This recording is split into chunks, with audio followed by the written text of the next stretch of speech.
Good morning, folks. Very happy Thursday to you. I hope and pray that you're well today.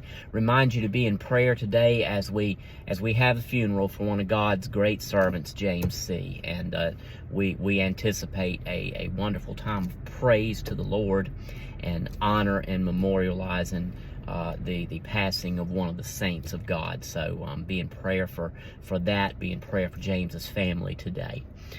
Now, today is the National Day of Prayer.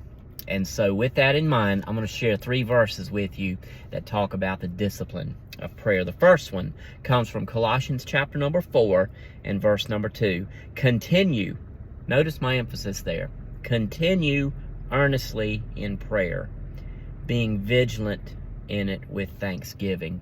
Paul is reminding us, as he reminds the church at Colossae, to continue in that steadfast prayer.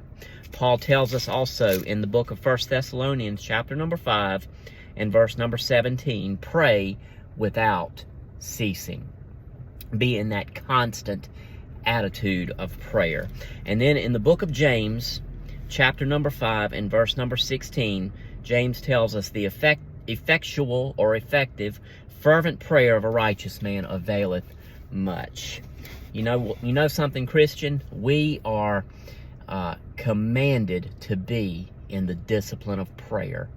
In everything that we do, give thanks and be in prayer.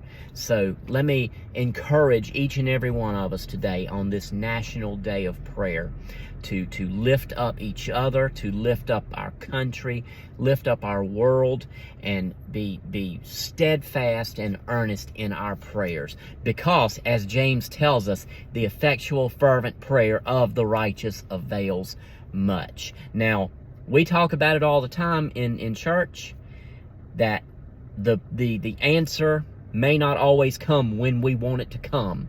But here's something we can take to the bank. The answer will come.